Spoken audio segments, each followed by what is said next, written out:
I want to get into some detailed points about this bill, some points that I don't think have been raised yet, including the double blow that is presented here for HAP tenants, for homeless HAP tenants who are already being hit in many areas with council rent increases.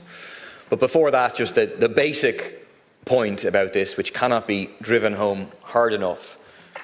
This is a bill for rip-off rents. That's the purpose of it. It's not an accidental outcome of it, that's the purpose. The government strategy explicitly is to get rents to rise higher in order to attract more investment.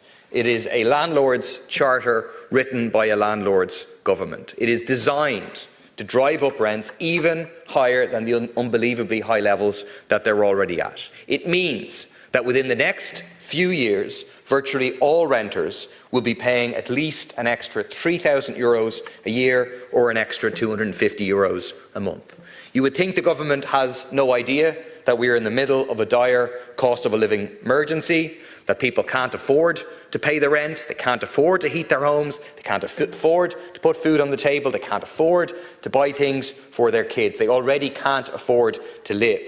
That is why People Before Profit, Sinn Féin, the Social Democrats, Left Independents in the Dáil, and a broad coalition of disabled persons, organisations, trade unions, students' unions, civil society groups are launching the Affordable Ireland campaign next week. And one of the key planks of that campaign is to freeze and cap rents and build public housing.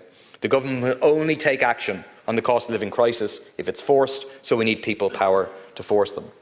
I want to turn to section 8(e)(2) of the bill, which seems to me to potentially allow for rent hikes to market rates for existing pre-June 22 tenants whose Part 4 tenancy expires, and they then enter into a further Part 4 tenancy for another 6 years. So the Minister said in his opening speech yesterday that, quote, Section 8 provides for a new national rent control in respect of new tenancies, that is, first-time tenancies between parties created on or after the 1st of March 2026. That is supposed to reassure existing tenants that their rents won't shoot up yet, unless they move voluntarily or involuntarily. Of course, that happens, in any case, on average every 3.5 years for most tenants and every year for students in private rented accommodation. They are even more shafted by this bill than everyone else. Another group getting doubly shafted are the HAP tenants and the homeless HAP tenants. Dublin City Council has already hiked rents, councils across the country have already hiked the rents that they are paying to the council.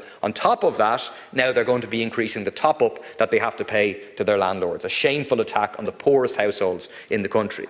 But to return to what the Minister is saying, he's saying this doesn't affect pre-June 2022 Part 4 tenancies, as I understand it.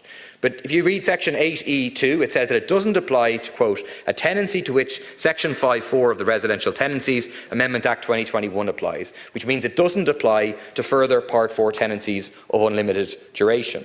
But I can't see anywhere in the bill, and I look forward to the Minister replying, I can't see anywhere in the bill specifically stating that it doesn't apply to further Part 4 tenancies that aren't of unlimited duration. In other words, the situations where the tenants moved in prior to June 22. Say you moved into your home in April 2020, you're coming to the end of a 6-year Part 4 tenancy, it'll expire in April 2026. At that point, assuming you aren't evicted first, it will automatically become a further Part 4 6-year tenancy. But where does it say in the bill that this further Part 4 tenancy isn't a new tenancy?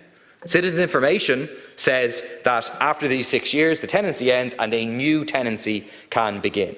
If a further Part 4 tenancy is legally a new tenancy, then Section 8(e)(2) appears to say that a dwelling that was previously rent controlled for the previous 6 years, all those rents will be reset to market rates. Can the Minister specifically answer that question? The final issue I want to raise is about Section 14. It allows for so-called small landlords to carry out a no-fault eviction on grounds of sale if they would use at least 15% of the proceeds to pay off some or all of a debt that they owe that is falling due within 9 months of the eviction date. That appears to me to be a massive loophole that will allow buy-to-let landlords to evict tenants on grounds of sale when they're coming towards the end of their mortgage term. And there's no need for it. They can simply sell, in any case, with the tenants in situ without forcing their eviction. The only reason to allow it is to maximise their sale price. There's also nothing to stop a landlord taking on a short-term loan in order to say this is falling due and therefore I can